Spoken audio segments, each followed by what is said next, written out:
The black ships came from the darkness between stars like giant metal sharks swimming through an ocean of nothing.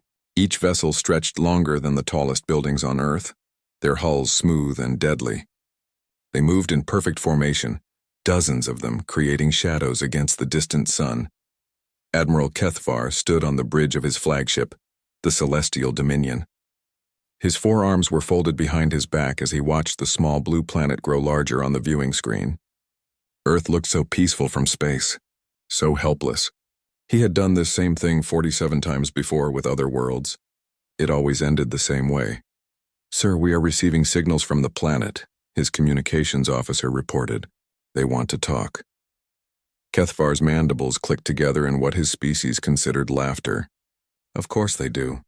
They have seen our ships. They know they cannot fight us." The human planet had been sending out radio signals for over a century. His scouts had been listening to their communications, learning their languages, studying their primitive technology. Humans still used chemical rockets to barely escape their own atmosphere. They fought wars with metal bullets and explosive devices. They were children playing with sticks while the Zephyrian Empire wielded the power of stars. "Tell them we will receive one of their diplomatic vessels," Kethvar ordered. "Make sure they understand the honor we are giving them." Within hours, a small human ship approached the Zephyrian fleet. Kethvar watched it come closer and felt disappointed. The vessel was tiny, maybe 200 meters long. Its hull was painted white with blue markings. It looked more like a cargo transport than a proper ship. Where were the weapons? Where were the shields? How did these creatures expect to survive in space with such pathetic technology? The human ship docked with the Celestial Dominion. Kethvar made his way to the main airlock, followed by his honor guard. 6 Zephyrian warriors in full battle armor, each carrying plasma rifles that could melt through steel. The humans would see this display of power and understand their situation immediately. The airlock opened with a soft hiss. 3 humans stepped through, wearing simple blue uniforms with no visible weapons. The leader was a woman with short brown hair and calm eyes. She looked around the docking bay with what appeared to be genuine amazement.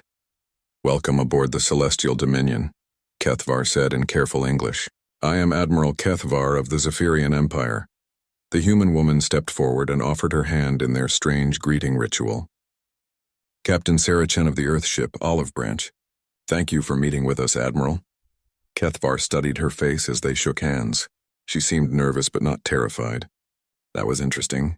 Most species were barely able to speak when they first saw Zephyrian warriors. "Come," he said. "Let me show you the power of the Empire." He led the human delegation through the corridors of his ship. Captain Chen and her companions looked at everything with wide eyes. They stopped to examine the energy conduits that glowed in the walls. They stared at the holographic displays that showed star maps of conquered worlds. When they passed through the weapons control center, Chen actually gasped. "These energy readings," she said softly. "Are these your main guns?" "Our smallest weapons," Kethvar replied with pride. "Each of these cannons could destroy your largest cities in seconds." Chen nodded slowly. "Incredible. We have nothing like this. Perfect." She was already understanding the reality of her situation. In the main conference room, Kethvar activated the holographic display. Images of Zephyrian worlds appeared in the air above the table. Cities that floated in the sky, space stations that orbited dying stars, fleets of warships that numbered in the thousands. "The Zephyrian Empire spans 412 worlds," he began. "We have brought peace and order to countless species across this galaxy. We offer the same gift to humanity." Captain Chen leaned forward in her chair. "What kind of gift?" "Protection," Kethvar explained. "Your world will become part of our empire. You will have our technology, our knowledge, our security. In return, you will provide resources and workers to help our civilization grow. And if we refuse?" Kethvar's mandibles clicked again. "Look around you, Captain. Do you see an option for refusal?" Chen was quiet for a long moment. She looked at her 2 companions, then back at the holographic display. "I need to discuss this with my government. This is a decision that affects all of humanity. Of course, you have 72 of your hours to decide. But Captain Chen, let me be clear about something." Kethvar stood up, his forearms spread wide. "In 5 centuries of expansion, no species has ever chosen to fight us after seeing our fleet. The wise choice is obvious. Captain Chen and her team were given quarters on the ship while they waited. Kethavar watched through security cameras as they explored their rooms and talked quietly among themselves. They seemed to be taking measurements of things and asking questions about how various systems worked. Curious behavior, but harmless. Primitive species often wanted to understand technology that was beyond their comprehension. The next day, Chen requested a tour of the fleet. Kethavar was happy to show off his ships. They visited the Void Piercer, a destroyer that could move faster than light. They toured the Starbreaker, a dreadnought whose main cannon could crack planets. Chen and her people asked many technical questions. How did the engines work? How much energy did the weapons consume? How were the ships built? Your technology is amazing, Chen said as they stood on the observation deck of the Starbreaker. How long did it take your people to develop ships like this? Many thousands of years, Kethavar replied. But we are generous with our knowledge. Species that join our empire willingly receive access to our science much faster. Chen nodded and made notes on a small device. I think I understand. On the final day, Captain Chen returned to the Celestial Dominion for Earth's answer. She looked tired but determined as she entered the conference room. Kethavar had assembled his senior officers for this moment. They all expected the same outcome as always. Admiral, Chen began, I have spoken with the leaders of Earth. We are honored by your offer to join your empire. Kethavar smiled, showing his sharp teeth. Another world added to their collection without firing a shot. However, Chen continued, we must respectfully decline. The conference room went silent. Kethavar felt his 4 hearts skip beats. In 500 years of conquest, no species had ever said those words after seeing the fleet. I am sorry, Captain, he said slowly. I do not think I understood you correctly. Earth chooses to remain independent, Chen said clearly. We thank you for your generous offer, but we prefer to govern ourselves. Kethavar looked around at his officers. They were all staring at the human woman as if she had spoken in an alien language, which in a way she had. The language of species that chose destruction over submission. Captain Chen, Kethavar said carefully, perhaps you need more time to consider this decision. Perhaps you need to see a demonstration of what refusing our protection means. Chen stood up from her chair. That won't be necessary, Admiral. We understand the situation perfectly. She walked toward the door, then stopped and turned back. But Admiral, if you insist on a demonstration, we'd be happy to show you one of our own. The words sent a chill through Kethavar's spine. What could these primitives possibly demonstrate that would matter against the might of the Zephyrian Empire? But something in Captain Chen's calm smile made him hesitate. Something in her eyes suggested that Earth might not be as helpless as it appeared. Admiral Kethavar could not sleep that night. Captain Chen's words kept echoing in his mind. No species had ever offered to demonstrate anything to the Zephyrian Empire. Most begged for mercy. Others tried to hide. A few attempted desperate attacks that ended quickly, but none had ever smiled and offered demonstrations. He stood in his private chamber looking out at the stars. The human ship Olive Branch floated near his fleet, small and fragile among the massive Zephyrian warships. It looked like a child's toy next to real weapons of war. Yet something about Captain Chen's confidence bothered him. Sir, came a voice from his door communicator.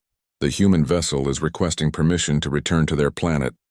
Granted, Kethavar replied. Track their movement. I want to know exactly where they go. The Olive Branch departed the next morning. Kethavar watched it disappear toward the inner solar system, becoming just another point of light among millions. His scout ships followed at a distance, recording everything. Hours passed. Then a day. The human governments remained silent. No messages of surrender. No pleas for more time. Nothing. Kethavar called a meeting of his senior officers in the main war room. The holographic display showed Earth's solar system in detail. Their scouts had mapped everything over the past few months. 1 star, 8 planets, countless asteroids and small moons, and one inhabited world full of primitive creatures who had somehow forgotten their place in the universe. Fleet Admiral, said Commander Vextar, the humans have had sufficient time to reconsider. Perhaps they need encouragement. Kethavar nodded slowly. I agree. Prepare the fleet for a demonstration, something they cannot ignore. Within an hour, the Zephyrian battle formation was complete. 43 ships arranged in perfect attack pattern. Destroyers on the flanks, their hulls gleaming with deadly energy. Cruisers in the middle ranks, weapons charged and ready. And at the center, the massive dreadnoughts that could end civilizations. All ships report ready. Sir, his tactical officer announced. Begin the demonstration, Kethvar ordered. The first part of the display was movement. The fleet performed a complex dance through space, ships moving in perfect coordination. They accelerated to speeds that would crush any human vessel. They turned in formations that demonstrated complete control over physics that humans barely understood. Each maneuver was calculated to show the hopelessness of resistance. Target the asteroid cluster at coordinates 779, Kethvar commanded. The fleet's weapon systems came online with a sound like thunder trapped in metal. Energy readings spiked across all sensors. The air itself seemed to vibrate with barely contained power. Even Kethvar, who had seen this display dozens of times, felt impressed by the raw destruction his fleet could unleash. Fire. Lance beams of pure energy reached across space in perfect straight lines. They struck the asteroid cluster and turned rock into expanding clouds of superheated gas. In seconds, chunks of stone that had existed for billions of years simply ceased to exist. The energy released was equivalent to 1,000 nuclear weapons detonating simultaneously, but they were not finished. Target the ice moon at coordinates 442. This target was larger, a small moon covered in frozen water, about the size of a human city. The dreadnought Starbreaker moved forward, its main cannon charging with enough energy to power a planet. The beam that emerged was not like the smaller weapons. This was a column of destruction that tore through space itself. When it struck the ice moon, the entire celestial body simply vanished, not destroyed, not broken apart, completely removed from existence as if it had never been there at all. Readings confirmed total destruction, reported the weapons officer. No debris larger than dust particles. Kethvar allowed himself a moment of satisfaction. Open a channel to Earth. The main screen flickered and showed the bridge of a human space station. Several humans in military uniforms looked back at him. Their faces were pale but determined. People of Earth, Kethvar began. You have witnessed a small demonstration of our capabilities. The asteroids and moon we destroyed could have been your cities, your military installations, your entire world. We offer you one final opportunity to accept our protection. A human admiral stepped forward. Admiral Kethvar, I am Admiral Rodriguez of Earth Defense Command.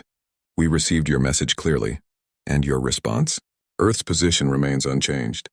We choose independence. Kethvar felt his mandibles grinding together in frustration. Were these creatures insane? Had they not seen the moon disappear? Admiral Rodriguez, perhaps you did not understand what you witnessed. We destroyed celestial bodies. Your weapons cannot even scratch our shields. We understand perfectly, Rodriguez replied calmly, and we appreciate the demonstration. As Captain Chen mentioned, we'd be happy to provide one of our own. You keep saying that, Kethvar snapped. What could you possibly show us that would be relevant to this discussion? Admiral Rodriguez smiled the same way Captain Chen had, that calm, confident expression that made no sense. Why don't you watch and find out? The transmission ended, leaving Kethvar staring at a blank screen. Around him, his officers exchanged confused glances. What demonstration could these primitives possibly offer? Sir, called his sensor operator. I'm detecting unusual energy readings from the inner system. What kind of readings? Unknown, sir. The patterns don't match anything in our databases. Kethvar frowned. Show me. The main display switched to a detailed scan of Earth's solar system. At first, everything looked normal. The sun burned at the center. Planets orbited in their predictable paths. Asteroids drifted in their belt between the fourth and fifth worlds. Then things began to change. Sir, I'm reading massive energy spikes from multiple locations, the sensor operator reported. The readings they're enormous, sir. How enormous? Larger than our dreadnought reactors. Much larger. That was impossible. Human technology was centuries behind Zephyrian science. They still use primitive chemical reactions for power. Their most advanced weapons were barely stronger than rocks thrown by hand. Are you certain about these readings? Yes, sir. And they're growing stronger. Kethvar stared at the display. Numbers scrolled past showing energy outputs that shouldn't exist in this system. Power levels that suggested technology far beyond what humans should possess. Sir, another officer called out. I'm detecting movement in the asteroid belt. Large-scale movement. Show me. The display zoomed in on the asteroid belt. Kethvar watched in growing confusion as chunks of rock began moving with purpose. Not drifting, moving, accelerating in directions that defied orbital mechanics. Are those asteroids under power? They appear to be, sir. I'm reading engine signatures from over 200 objects, 200 asteroids with engines. That was strange but not threatening. Even if humans had somehow built ships disguised as rocks, they would still be primitive vessels. Then the disguises began falling away. What Kethvar had taken for asteroids revealed themselves as something else entirely. Metal structures unfolded from rocky shells. Weapon ports opened like mechanical flowers. Energy signatures blazed to life across the asteroid belt. "Sir," his tactical officer said in a voice barely above a whisper, "those aren't asteroids. They're space stations. Military installations. They've been hidden." Kethvar felt his four hearts beginning to beat faster. Hidden installations were concerning, but still manageable. His fleet had faced defensive stations before. Then Earth's moon began to change. The gray surface cracked along geometric lines.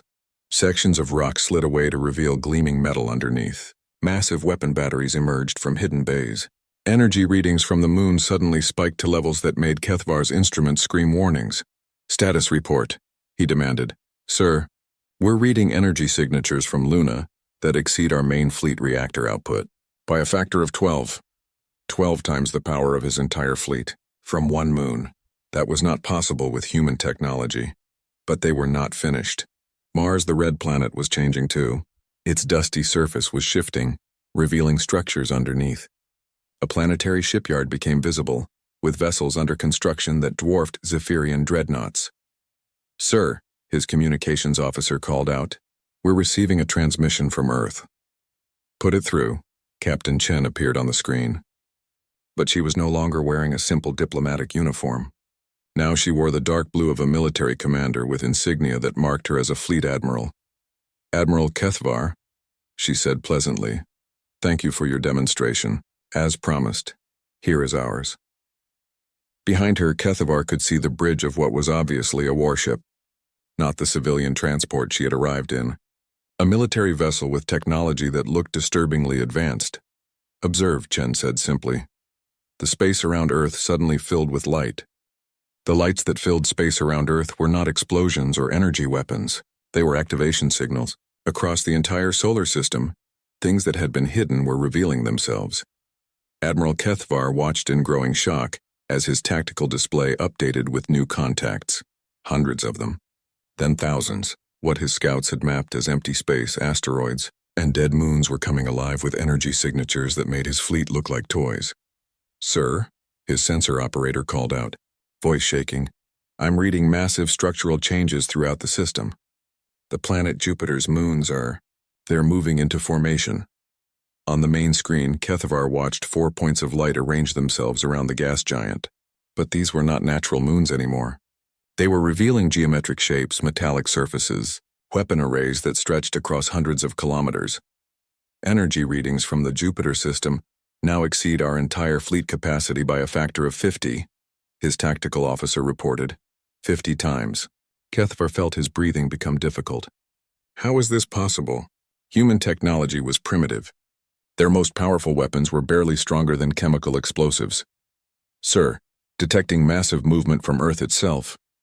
Kethvar turned his attention back to the blue planet. At first it looked unchanged. The same white clouds, the same brown and green continents, the same blue oceans he had observed for months. Then the continents began to separate. "What am I looking at?" Kethvar demanded. "Sir, the planet's surface appears to be opening, like massive doors or hatches. I'm reading artificial structures beneath the continental plates."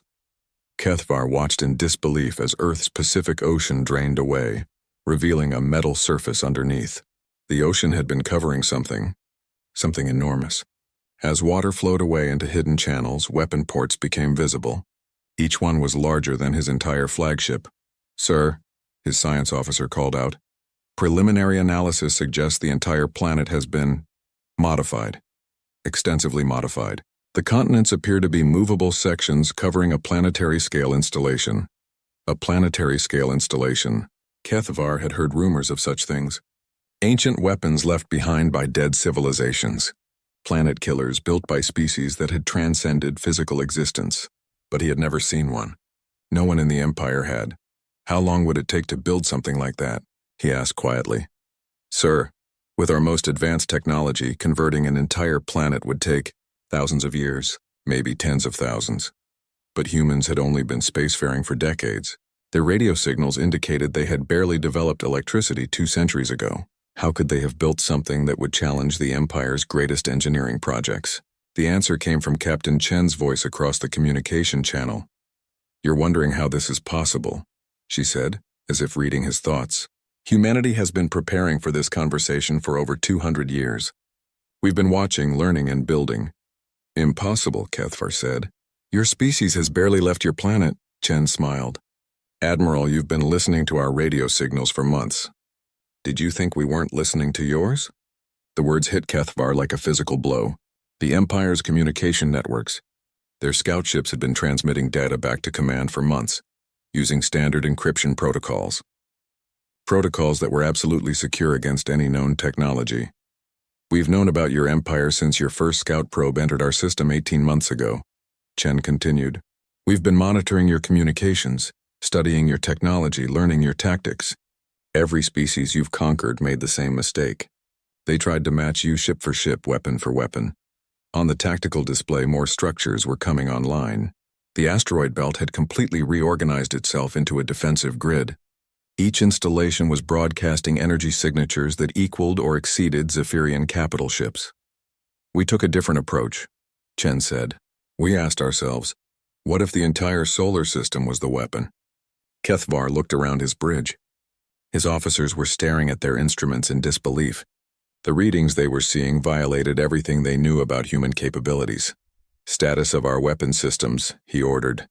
"All systems functional, sir." "But sir, target acquisition is having difficulty. There are too many contacts. Our computers can't process them all. Too many contacts." His fleet was designed to fight other fleets. Organized formations of ships that moved predictably through space.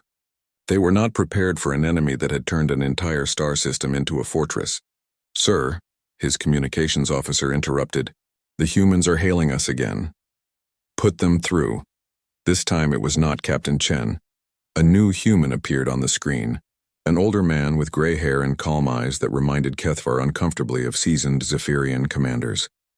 "Admiral Kethvar, I am General Harrison, Strategic Defense Command. I think we need to have a more honest conversation."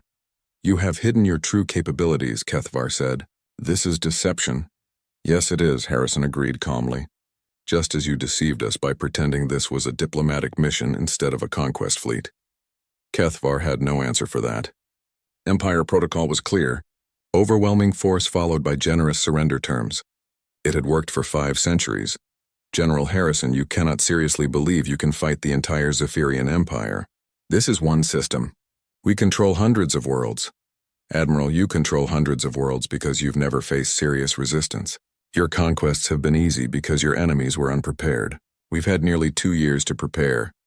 On the tactical display, new contacts were still appearing. Ships emerging from hidden bays and asteroids, stations powering up in the outer system. Weapon platforms that had been disguised as space debris revealing their true nature. "How many installations do you have?" Kethvar asked. "Enough," Harrison replied simply.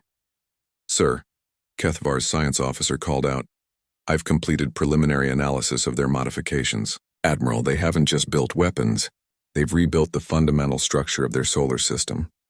Gravity generators, artificial magnetic fields. They've turned their star system into a controlled environment. That explained how they had moved asteroids into formation, how they had hidden massive installations. They had been reshaping space itself. Your demonstration was impressive," Harrison continued. "Destroying asteroids and moons shows considerable firepower. But Admiral, we didn't just modify our system for defense. We built it for projection of force." "What do you mean?" Instead of answering, Harrison gestured to someone off screen. "Show him." The space around Kethvar's fleet suddenly changed. Not visibly, but every sensor on every ship began screaming warnings. Massive gravitational fluctuations. Energy patterns that shouldn't exist. The fabric of space itself was being manipulated.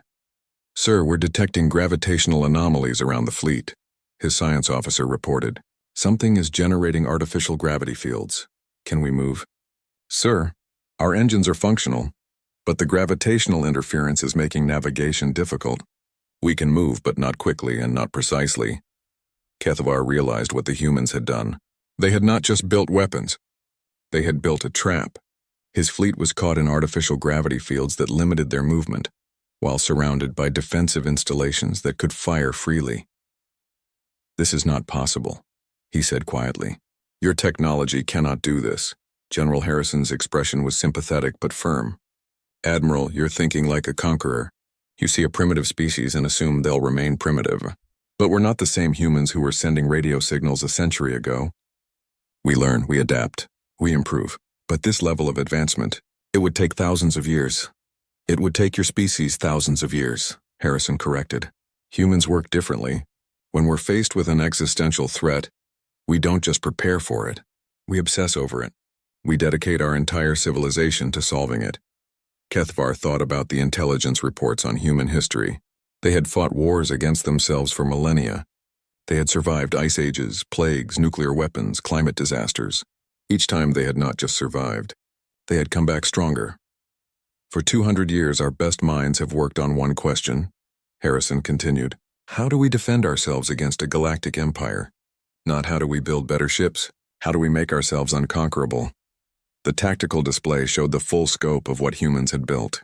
The entire solar system had been converted into a weapons platform. Every planet, every moon, every asteroid belt had been modified for war. It was not just impressive. It was terrifying. "General Harrison," Kethavar said carefully, "what happens now?" Harrison smiled, but there was no warmth in it. "Now, Admiral, we show you what unconquerable looks like." General Harrison disappeared from the screen, replaced by Admiral Chen. But this was not the diplomatic captain who had visited Kethavar's ship. This was a military commander in full uniform, standing on the bridge of a warship that looked nothing like the simple transport vessel Olive Branch. "Admiral Kethavar," Chen said, "you wanted a demonstration. Let us show you precision first." On Kethavar's tactical display, a single beam of energy reached across space from Earth's moon. It was not like the massive destruction beams his fleet had used to destroy asteroids. This was something else entirely. Thin, focused, and impossibly precise.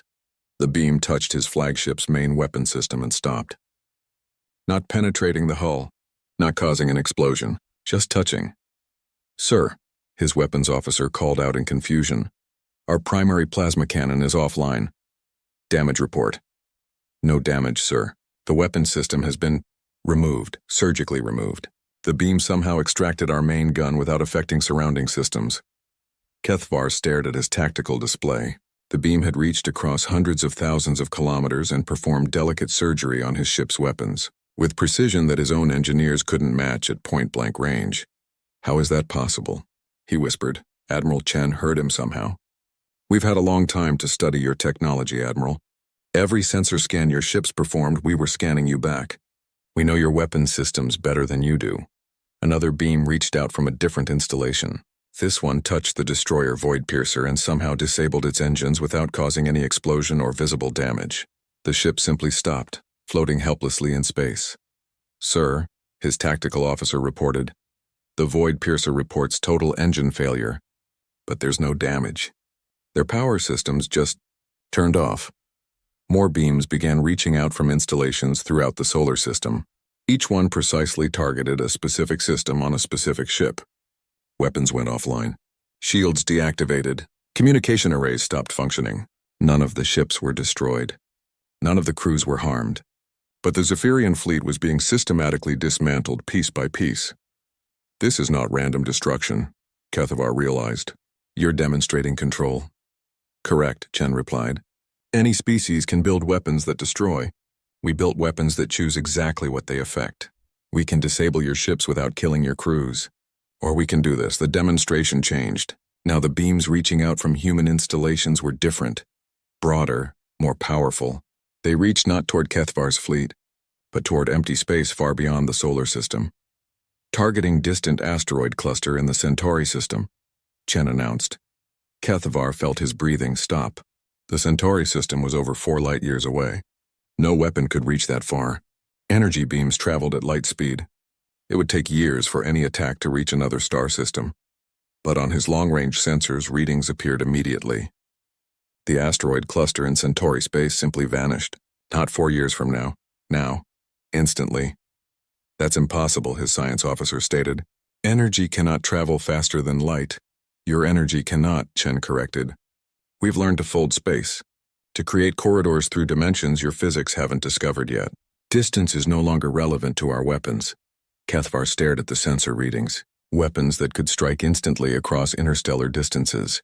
The implications were staggering. No fleet could hide from such weapons. No planet could be considered safe. Target asteroid belt in the Vega system, Chen announced. Another distant target vanished instantly. Then another. And another. Each demonstration showed that human weapons could reach anywhere in the galaxy without delay. Stop, Cathvar said quietly. The demonstrations ceased. Admiral, Chen said, you came here expecting to face a primitive species with primitive weapons. Instead, you found a civilization that has spent 2 centuries preparing for this exact moment. Every resource, every brilliant mind, every technological breakthrough has been focused on one goal, making Earth unconquerable. Cathvar looked around his bridge. His officers were staring at their instruments in shock. The readings they were seeing redefined what was possible in warfare. Your empire spans 500 years and 400 worlds, Chen continued. Impressive. Humanity has been preparing for galactic contact for 200 years, and we have turned our single system into a fortress that could hold off your entire civilization. One system cannot defeat an empire, Cathvar protested. Though his voice lacked conviction, can't it? Chen asked. Admiral, your empire works because you can project force across great distances. You can move fleets from system to system, overwhelming local defenses. But what happens when your enemy can strike back instantly across any distance? The question hung in space like a physical weight. Cathvar understood the implications immediately. The Zephyrian Empire was built on mobility and overwhelming local force. But if humans could attack any target instantly from their fortress system, mobility became irrelevant. Consider this, Chen said. Right now our weapons are targeting every major military installation in your empire. Your shipyards, your fleet bases, your command centers. We're not firing, but we could, all of them, simultaneously. Cathavar's 4 hearts were beating so fast he could barely think. You're threatening our entire civilization. No, Admiral. We're demonstrating the reality of your situation. You came here planning to conquer us. Instead, you've discovered that we can conquer you. On the tactical display, new information was appearing.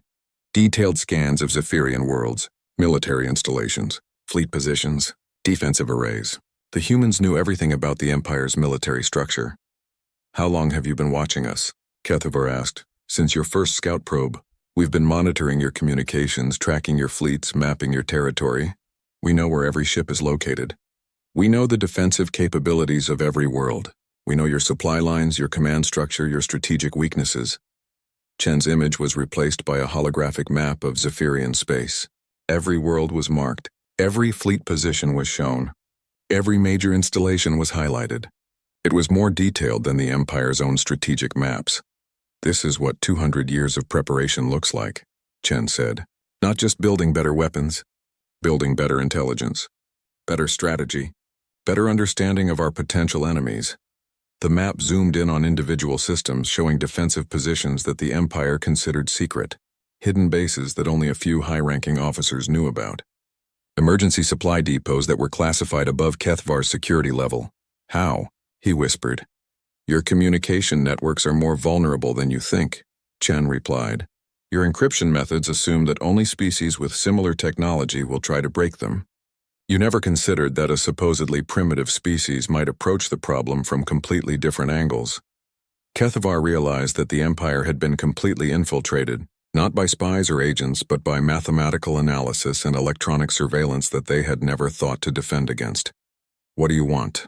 He asked. Right now? We want you to understand your situation. You came here expecting easy conquest. Instead, you found an enemy that knows everything about you and can strike anywhere you exist. Your fleet is trapped in gravitational fields that we control. Your weapons are disabled. Your ships are helpless, but you haven't destroyed us. No, we haven't. That's because we're not conquerors, Admiral. We're defenders. We don't want your empire. We just want to be left alone. Chen's image returned to the screen. Her expression was serious, but not hostile. Here's what's going to happen, she said. Your fleet will be escorted out of our system. You will return to your empire and report what you found here. You will tell them that Earth is not available for conquest.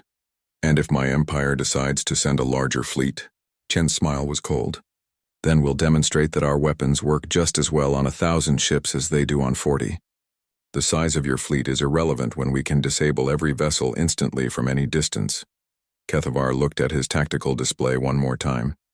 His mighty fleet, pride of the Empire, was floating helplessly in space.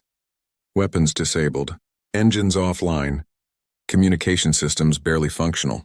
They had been defeated without a single shot being fired in anger. This changes everything, he said quietly. Yes, it does, Chen agreed.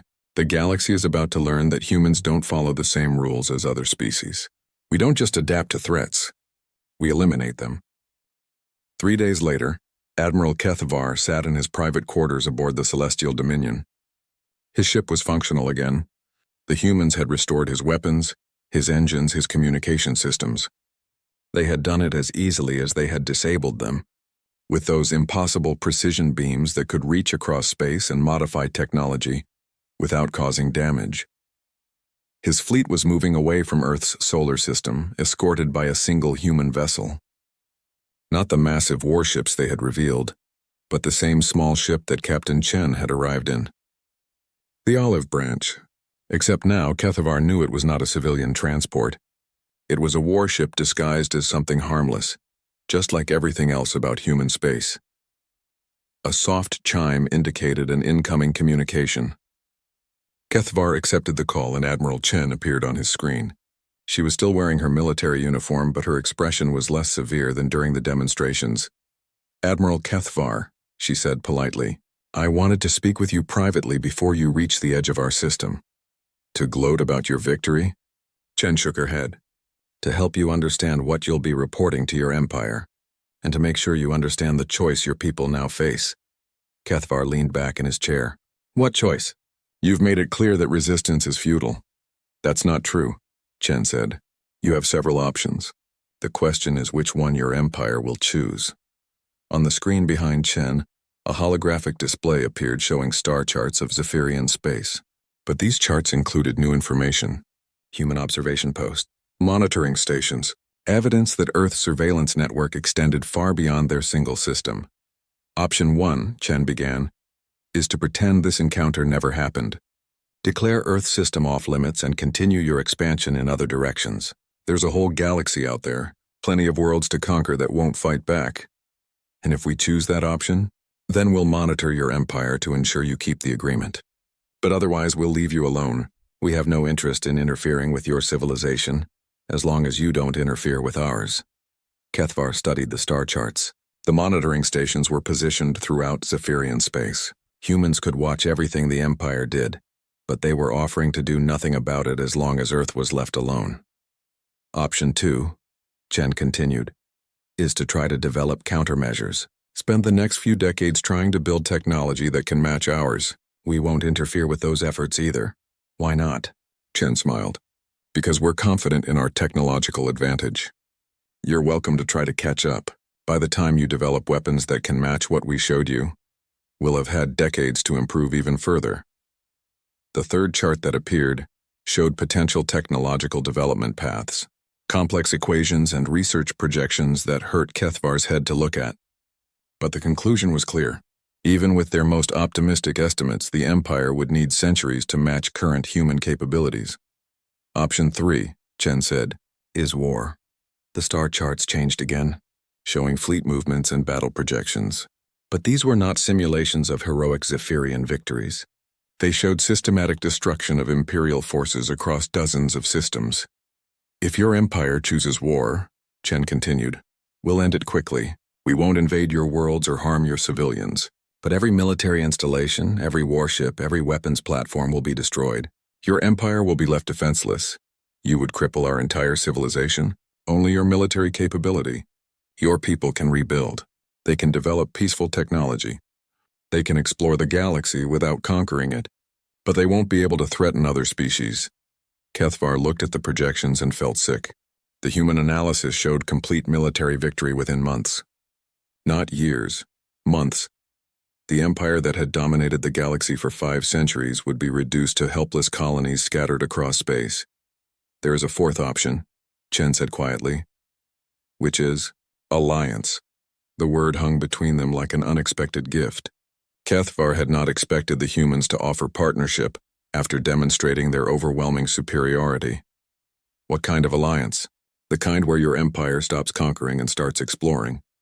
Where you use your knowledge of the galaxy to help us make contact with other species peacefully. Where we share technology and work together to advance both our civilizations. Chen's expression became more animated as she described this possibility. Admiral, your people have 5 centuries of experience with different alien cultures. You know languages, customs, technologies that we've never encountered. That knowledge is valuable, and in return, we share our defensive technology, help you protect your existing worlds from other threats, maybe even help you improve life for your citizens instead of just expanding your territory. Kethvar considered this option. It would mean fundamental changes to Zephyrian culture. The empire had been built on conquest and expansion. The idea of peaceful exploration was almost alien to his people. My empire will not accept being dictated to by a single world, he said. We're not dictating, Chen replied. We're offering choices. Your empire can choose any of these paths. But Admiral, understand this clearly. The choice of whether or not to respect Earth's independence is not on the table. That decision has already been made. The communication screen switched to show real-time images of Earth's solar system. But now Kethvar could see the full scope of what humans had built.